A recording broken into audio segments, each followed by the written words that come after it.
fell apart just in time. You say at least it was worth the try.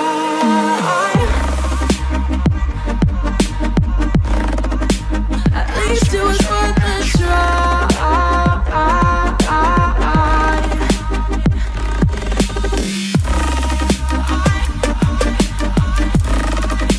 At least it was worth the try. Hey, kembali lagi Mas Topik. Asik. Kemarin tuh kita pernah ngomongin bullying gak sih Mas Topik? Bullying, kayaknya minggu kemarin ya. Udah lama. Ya, Lagi ya, trending udah lagi lama. tuh di Twitter tuh. Sekarang lagi rame lagi tuh. Iya, tapi tadi dulu bentar. Ini kita ngomong tuh gak ya? Ada siapa sih? Iya, kubat kubut. AC alami nih. AC alami ya kan, enak Rupanya ya? kayaknya narasumber ini kepanasan. Emang narasumber ini Kalau siapa nggak sih? kepanasan, demam panggung. Asik. Ya, boleh diperkenalkan. Emang mau nyeritain apa Iya, nih? boleh nih diputar dulu nih ya. Putar Di, dulu. Yuk. kursi panasnya. Iya. 1, 2, 3. Putar ke kanan atau ke kiri nih? Bebas. Oh, bebas. Iya. 1, 2, 3. Iya. Nah, nih. Tadi ini siapa nih? Sekarang kita nggak berdua doang nih Mas Ipan. Oke, enak ya? Seger. Ada. Biasa berdua ya, Iya, biasa berdua. cuma kali ini beda. Ya minimal diperkenalkan dulu lah. Siapa namanya, terus dari Gimana mana. rupanya? Iya. Hai, nama aku Salsa. Nggak dari mana-mana sih, dari tadi di sini sih Oh, sama dari- kalian. Oh, berarti tetanggaan ya berarti kita ya. Tangga dong. Iya, tetangga. Salah satu tetangganya Mas Topik guys. Ini salah di sini mau cerita apa sih? Jadi berkaitan dengan bullying, pergaulan bebas. Nah, Bullying kan berawal dari pergaulan bebas. ya. Entah itu ada budaya-budaya yang masuk, akhirnya orang-orang anak kecil masih SMP, SD, SMA juga pada ngeliatnya wah bullying, entah itu bullyingnya secara verbal, Iya. benturan fisik, Ya. ataupun pencelaan, enggak ya? Ya. Nah, ngomong-ngomongin narasumber kita, Karena kalau kita berdua yang bawain pasti tentang horor, jadi kita kembali lagi di alam gaib. Bersama Salsa di sini, silakan Salsa di sini. jadi si Salsa ini karena tetangga, Ya, jadi nggak perlu pakai emailnya. ya, betul. Langsung tinggal datengin aja panggil. ya. Tinggal panggil dan dia ngomong-ngomong punya cerita tentang pergaulan bebas, tapi Horor. horor. Gimana Tahu tuh, tuh Gimana? gimana? Setannya begini tak? Nggak tahu tuh gimana tuh. Apa itu maksudnya? Oh, saus mie ya? Ya. Iya saus mie. Maksudnya iya. Ya. Gimana Dipersilakan lah. bullying, pergaulan bebas sama horor? Ya, Ya, silakan. untuk saya pribadi yang orang normal sih nggak nangkep ya gimana ceritanya itu pergaulan bebas. Terus ada horornya. Mungkin pergaulan bebas akhirnya berantem sampai mati terus akhirnya kebayang kayak Susana. Satenya bang mungkin kayak gitu bisa jadi. Ya, Nah, Salsa. silakan Mbak Kita Salsa boleh. Bila. Jadi Jadi Mbak. oke, aku cerita ya. Jadi ini pengalaman temenku sendiri, tetangga ya. Topik dong. Oh, tetangga jauh. Tetangga jauh, Oh, tetangga iya, iya, jauh. iya. Kalau itu ceritanya Topik, mungkin Topik sendiri yang cerita, bukan aku. Iya. Ya. Terus lanjut Jadi sebut saja dia Agnes ya. Agnes. Jadi temen aku. Cewek dong berarti itu Agnes. Cewek dong. Ya. Emang ada nama Agnes cowok. Oh iya, kirain sekarang kan agak ke gitu kan. Jadi si Agnes ini seumuran lah sama aku kan. Oke. Jadi si Agnes ini punya cowok, dia tuh udah pacaran bertahun-tahun gitu kan. Terus dia minta lah dinikahin sama si cowoknya ini. Minta kepastian lah Minta ya. kepastian lah Nah, ya. udah lama. Cewek zaman sekarang kan minta kepastian Iya. dong. Aduh. Seriusin dong. Masa dikodein terus gak Iya peka-peka? dong, dong. Nggak ada kepastian gondol om. Terus si Agnes ini si cowoknya Agnes ini sebut saja dia Farhan misalnya. Farhan, Agnes dan Farhan. Oke. Ini kan kebetulan si Farhan ini aku juga kenal sama dia. Ya. Oke. Datanglah si keluarga Agnes ini ke keluarganya Farhan. Ya.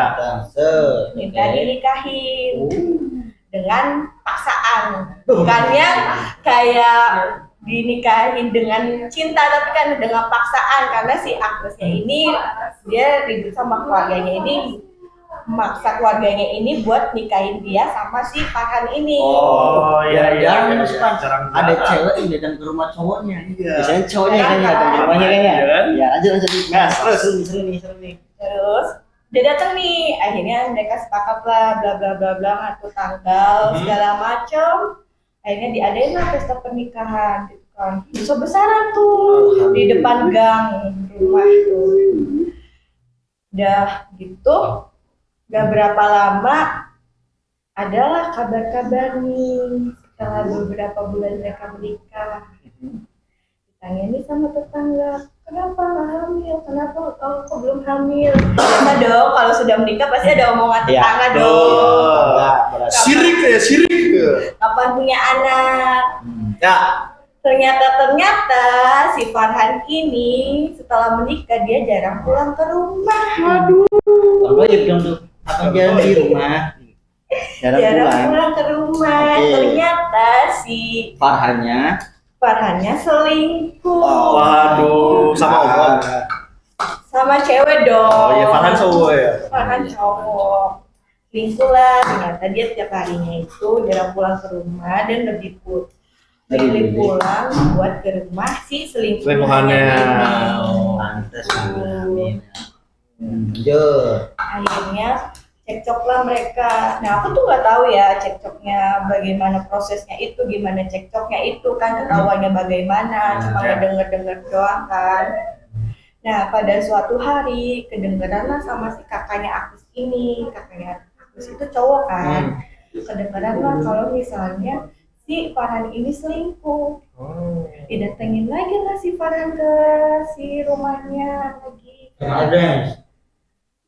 Sama Agusnya. Ya, terus saya ke rumah lagi tuh. Agus sama kakaknya datang ke rumahnya si Farhan. Setelah udah ketahuan dia selingkuh. Iya.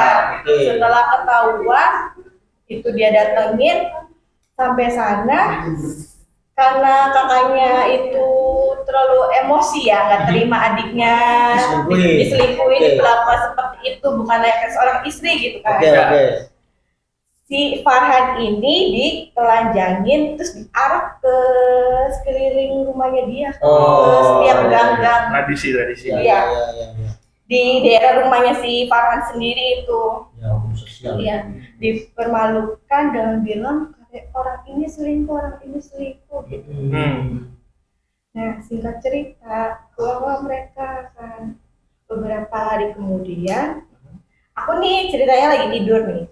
Si siapa nih? Aku Dia. Kamu, Aku bukan nih. si Agnes kan? Bukan. Oke, kamu Salsa. Aku nih ceritanya malam nih tidur nih. Terus tiba-tiba dibangunin sama ayah aku katanya. Minta tolong. Kan. Kenapa katanya? Itu si Agnes. Kenapa? Aku pikirkan apa dia ada masalah kah? Kenapa kah? Kan. Aku bangun dong malam-malam tuh ternyata ngeliat si Agnes posisinya udah dia yang biasanya ceria ketawa-ketawa itu tuh udah bener-bener kayak bukan dia gitu loh. Berubah, ngerti gak sih mukanya? Oke. Ya. Yang rasanya kamu sebagai teman dekatnya, Iya. tetangga, tahu keseharian Agnes itu cerianya gimana. Iya. Setelah itu ada perubahan yang signifikan. Iya. Sikap, dan Pemurung raut lah, mukanya ya. Iya. Oh, gitu. Lanjut. Pemurung. Menarik nih. Saya kira kan karena saya teman dekatnya ya, entah kakaknya itu bilang ke ayah saya kayak minta tolong dong katanya. Ayah saya manggil saya, disangka saya tuh kayak berusaha buat ngajak ngobrol si Agnes. Kenapa kan? Saya pikir mungkin si Agnes murung atau karena dia depresi, galau kan, karena posisinya pada saat itu disuruh kakaknya untuk cerai. Oke. Pikiran lah ya. Dia kepikiran lah, apa mungkin si Agnes ini masih cinta sama si Farhan ini kan. Saya lihat tapi kok beda ya, bukan karena dia depresi, tapi ngerti gak sih karena sesuatu gitu. Karena dibuat gila. Oke. Gak wajar lah ya. Iya, nggak wajar. Di rumah tuh gak wajar. Jadi ada hal yang ganjil. Iya, ada hal yang ganjil kan. Akhirnya saya ngobrol-ngobrol lah sama kakaknya kan. Saya cuma ngeliat sebentar, terus saya ngobrol-ngobrol sama kakaknya itu jam 10 malam. Buset. Saya ngobrol sama kakaknya, saya bilang itu bukan si Agnes, itu beda kata saya tuh. bukan Agnes. Dia harus ditungguin, ibaratkan jangan dibiarkan sendiri. Ya. Karena dari pengakuan katanya dia disuapin makan cuman berapa sendok terus dimuntahin terus dia teriak-teriak kayak yang bukan itu Agnes dipanggil-panggil pun dia teriak-teriak nyiksa diri dia sendiri. Ya. Kan kakaknya kan takut ya apa ini harus dibawa ke psikolog atau gimana kan dia bingung kan. Tergila. Iya takut karena gila depresi atau karena ada hal lain kan. Akhirnya saya bilang gitu tungguin. Nggak berapa lama saya lagi ngobrol itu posisi ada di rumah saya. Lagi ngobrol-ngobrol Sama kakaknya? Iya sama kakaknya sama ayah saya kita ngobrol di teras rumah saya. Ngobrol-ngobrol nggak berapa lama si kakaknya Agnes yang lain datang lari. Kakaknya ini yang cewek ya, yang bukan dia. Tolong katanya. Ternyata pas kita lagi ngobrol ada suara kayak kaca dilempar batu. Kurang ya. Tapi Nggak tahu, nggak ada sumbernya dari mana. Ada suara gitu. Ya maksudnya nggak ada pecahan kaca juga. Iya, nggak ada pecahan kaca atau barang jatuh, nggak ada. Akhirnya ya udah kita lari kan. Kebetulan rumahnya kan nggak jauh dari rumah saya kan. Rumahnya si Agnes kan kita lihat lah. Terus pas begitu dilihat, karena saya ngelihat kan secara tidak langsung itu saya diperlihatkan bentuk wujudnya yang melempar si batu itu kan. Terus sosoknya tuh cewek, rambutnya panjang kayak semacam kuntilanak tapi lebih menakutkan. Grandong. Iya, itu. Ya itulah ya pokoknya ya, Miss K. Akhirnya saya pas dia nampakin diri itu saya kejar kan ke sekeliling rumahnya si Agnes. Dia langsung hilang gitu aja dan bukan saya aja yang melihat di situ, yang keluarganya Agnes juga ngelihat itu kayak kayak asapnya. Iya, paham. Kayak sweeper. Iya. Itu. Dan kita akhirnya balik lagi kan, ngobrol lagi di depan rumah saya. Terus saya bilang kayaknya ini nih kiriman. Ya dibikin sama si keluarganya si Farhan ini. Diduga dari keluarganya. Bukan diduga sih. Iya sih, bisa lebih menjurus ke situ. Masuk akal aja. Iya. Masalahnya emang sama keluarganya. Karena si keluarga si Farhan ini tidak terima anaknya tuh diperlakukan dipermalukan ya. Di depan umum diarak dengan ditelanjangi. Terus dibilang ini anak tidak benar, ini begini, ini selingkuh. Memang begitu. Gitu. Akhirnya saya bilang ini dari keluarganya si Farhan. Ya. Ternyata setelah diusut kan, awalnya saya bilang gini kan, tenang, si yang dukun ini mainnya dia cuma main asap menyan, gitu ya. Jadi selama itu menyan masih dibakar, dia masih ganggu. Tapi selama menyan itu mati, itu tidak ada gangguan. Ya, ngerti. Oke, paham. Nggak modal. Iya, saya bilang gitu. Si kakaknya Agnes ini kaget.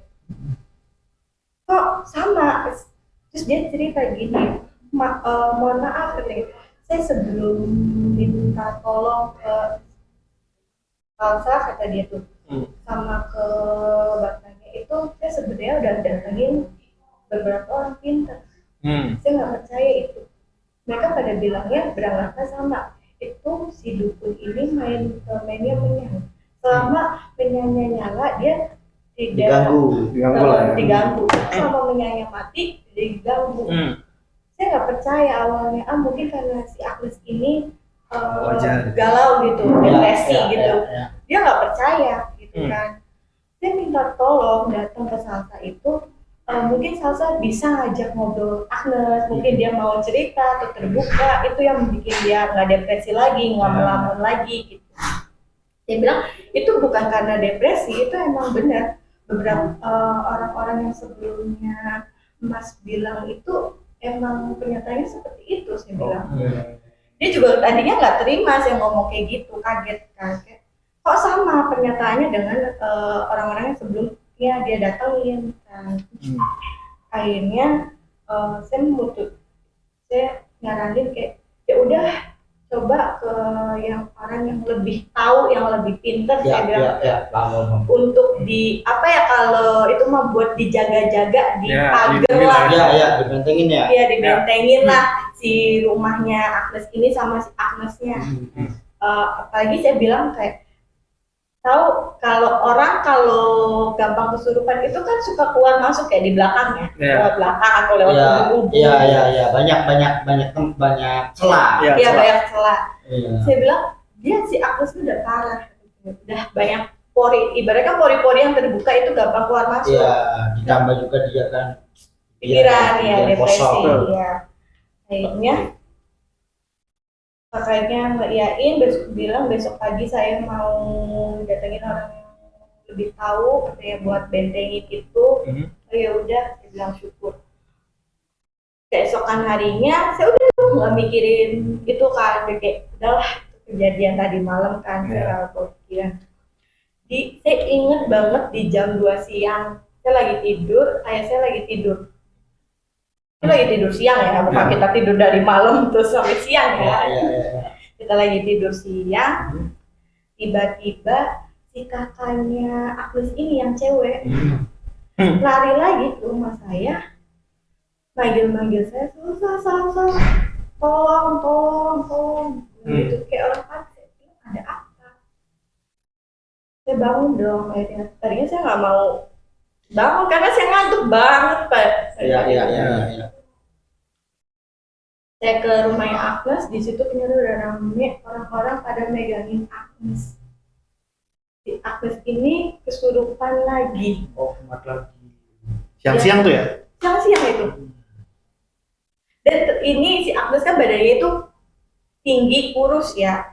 Kurusnya kurus banget gitu kan.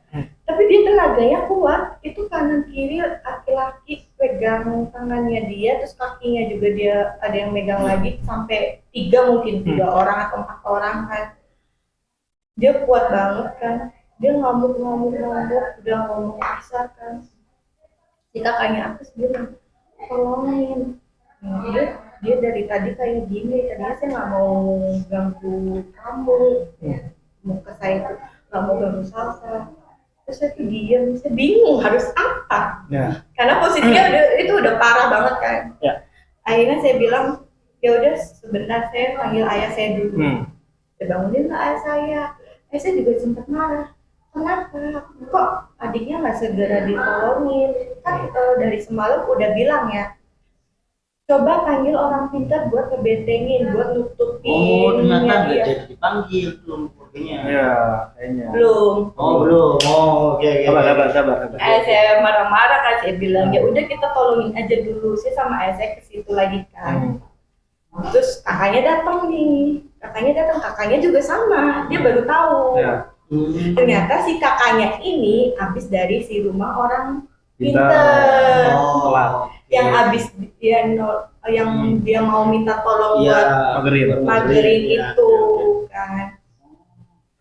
Kakaknya bilang udah saya udah minta tolong dari pagi kan, tapi si